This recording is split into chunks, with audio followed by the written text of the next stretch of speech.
자, 이 문제 어떻게 봐야 될지 궁금한데요. 노무현 정부에서 청와대 기록관리비서관을 지냈던 분입니다. 김종호 더불어민주당 의원 잠깐 전화 연결해서 좀 짚도록 하겠습니다. 자, 의원님 나와 계시죠? 네, 김혜열 국회의원 김정호입니다. 반갑습니다. 네, 안녕하세요, 의원님. 예. 네.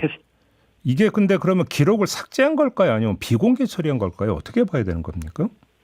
둘 다일 수 있습니다. 이 삭제했다면 아마 형사재판 증거가 될 수 있기 때문에 네. 삭제했지 싶고요. 이것도 대통령 기록물 관리법 위반이죠. 예. 아마 비공개로 돌렸다 한다면 이것도 대통령 기록물 관리법에는 대통령 비서실이 예. 임의로 기록물을 이동하거나 비공개로 설정하지 못하게 예. 금지하고 있습니다. 예. 이것도 문제죠. 그러면 삭제를 했던 비공개를 했던 전부 다 대통령 기록물 관리법에 위반에 해당이 된다 이런 말씀이시네요? 그렇습니다. 특히 파면된 이후기 때문에 예. 그 임기 중이면 중간에 이렇게 조금 정비할 수 있겠지만 이거는 이제 봉인해야 되잖아요. 네. 근데 그거를 손댔다고 하는 거는 네. 기록물을 삭제하거나 멸실 은폐하려고 하는 그런 의도로 보입니다. 근데 이게 지금 파면 이후에 벌어진 일이잖아요. 그러면 윤석열 전 대통령이 지시를 내리고 말 건 없는 거고 용산 그 비서관들이 알아서 했다는 얘기가 되는데 이건 어떻게 봐야 되는 겁니까?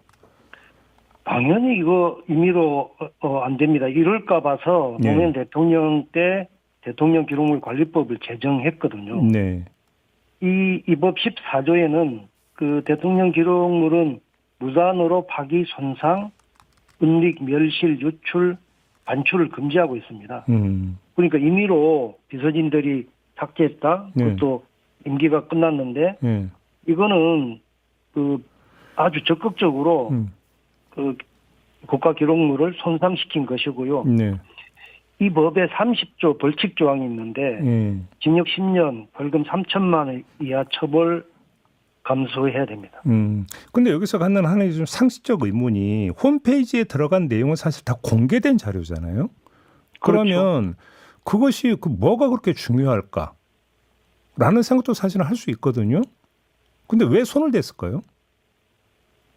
그러니까 여기 사진이나 무슨 보도 자료나 그런 카드 뉴스 이런 것 등등이 지금 형사재판을 받고 있는데 이게 증거로 채택될 그런 민감한 자료가 있었다고 보입니다. 아, 홈페이지 그러니까 안에 그런 자료가 있을 수 있어요? 사진 같은 것들은 그렇잖아요. 특히 김건희 위주로 막 사진들이 많이 올라와 있었는데 이 부분에 대해서는 자기들이 감추고 싶은 거죠.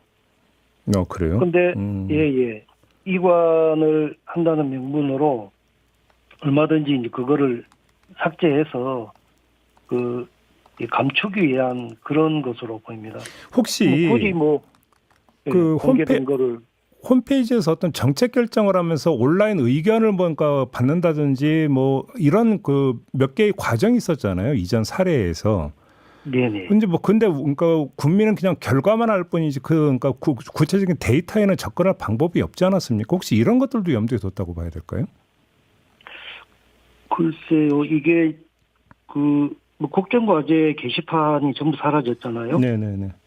이거는 이미 올라와져 있고 누군가가 그거를 올렸거나 또는 캡처해 뒀을 텐데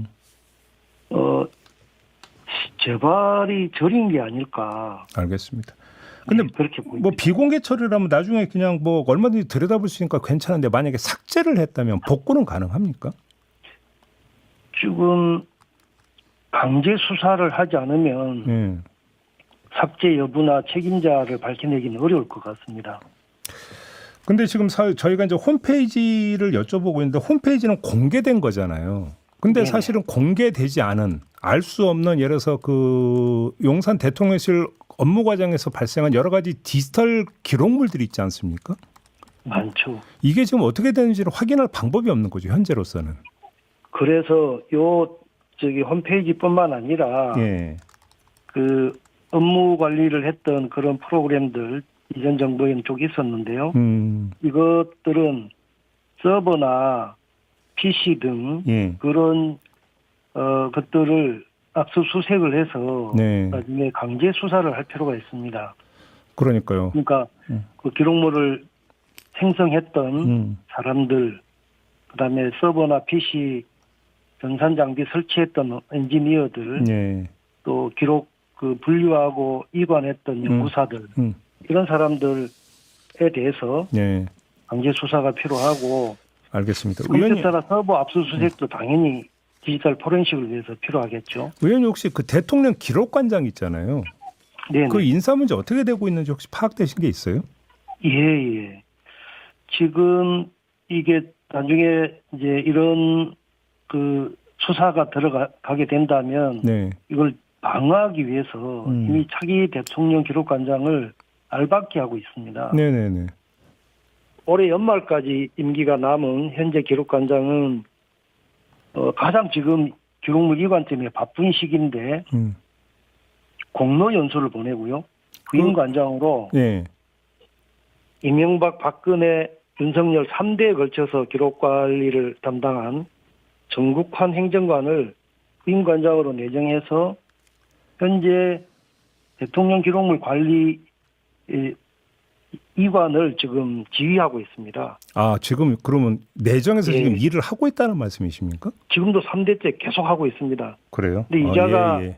이명박 정부 때 대통령 기록물 그 17박스를 유출시킨 실무 책임자였어요. 아, 예, 근데 알겠습니다. 그때 영포 빌딩에서 발견됐던 아, 예. 아, 그리고 그 박근혜 주인공입니까? 정부 때는 세월호 알겠습니다. 사건 의원님, 부실 위반을 했고요. 예. 의원님 시간이 다 됐을 땐 좀 여기서 좀 마무리 좀 해야 될 것 같습니다. 말씀 잘 들었습니다. 네. 예.